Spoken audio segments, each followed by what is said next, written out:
Last one? Right, last one. And then we're going to put 1, 2, 3. Right, put them back. What's the best card in a deck of cards? Girl in a blue bikini. I think we all know who that is. Antigone.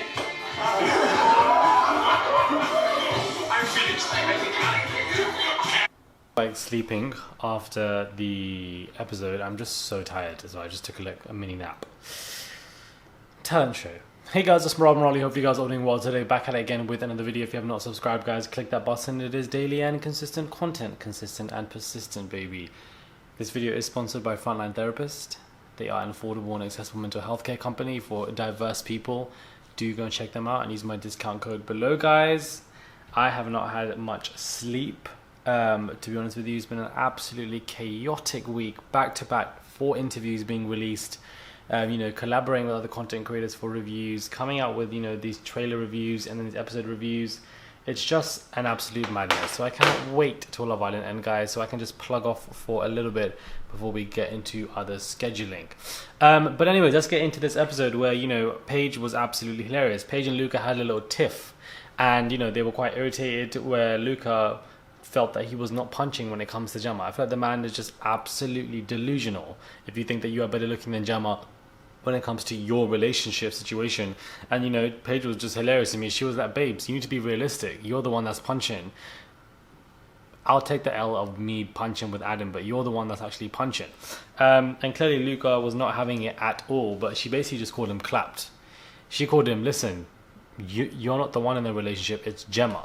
And I thought that this was quite obvious, but Luca's attitude just honestly annoys me when it comes to being in the villa. I honestly find him just annoying, the way he always has to get the last word, always has to be quite cheeky with his digs, doesn't let things go as well, possessive over Gemma, annoys the other girls. I just feel like he's one of the worst contestants of Love Island, to be honest with you, and I'm coming in very strong when it comes to that, but I just don't get any entertainment from him, to be honest with you, and he just kind of irritates me.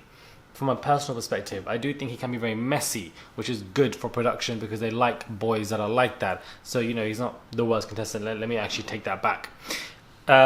We then have Ekin and Davide have a little tiff as well, and these two get into something at the talent show where, I think it was just miscommunication, language barriers, and Ekin thought that Davide was being serious when obviously he just wasn't.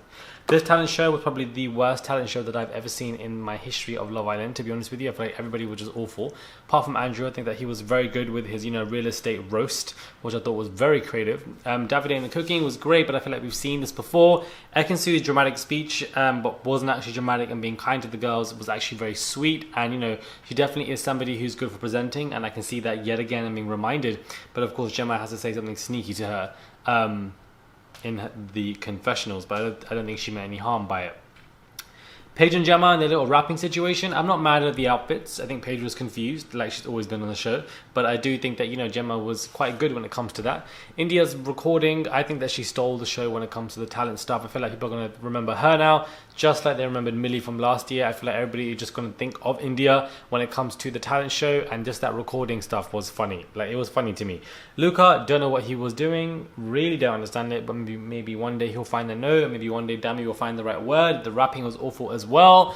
I just feel like Tasha deciding to do a cup song instead of not dancing. I wasn't confused by it. Danica was good. Jamie, I feel like was very predictable. I hate people that just play football because you used to play football. Play football because you're a footballer. Do something else. I just feel like it's very basic.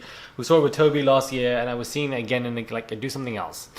Not much else for me to talk about, guys. This is actually my shortest review of the season, mainly because I'm absolutely tired. I'm exhausted, to be honest with you, and I don't know what else to say when it comes to this episode. There were a few tiffs. The Paige and Luca thing, I thought that was very interesting. I did enjoy this episode. I liked how these guys engage with each other, even if it's an episode that's boring, a filler episode. I actually enjoy it. I think it's quite entertaining. I think this cast is a strong cast, as we've seen, and it's just nice to see them joke around and have fun with each other in any kind of regard, or just have basic conversations. I just think that is interesting, and I actually enjoy it. So I don't actually want drama 24/7, to be honest with you. This is also the last week of Love Island. I don't know what everybody is expecting. You're not going to get drama. We never have in the last seasons. Everybody has a memory like a fish, and it irritates me that they just, coincidentally just forget. The Twitter challenge, it would have been nice to have seen that. Headline challenge, it would have been nice to have seen that. There was a lot of potential to add challenges that they did not, and they replaced it with a lot of boring ones. That is something that is a heavy critique for me when it comes to this season of Love Island, to be honest with you. Let me know your thoughts are, guys, when it comes to this 5 to 6 minute review. Very short, I'm tired as hell, and I really don't care. I need to go sleep, subscribe to the channel, click that button. It is daily and consistent content, and I'll catch you guys soon for another video.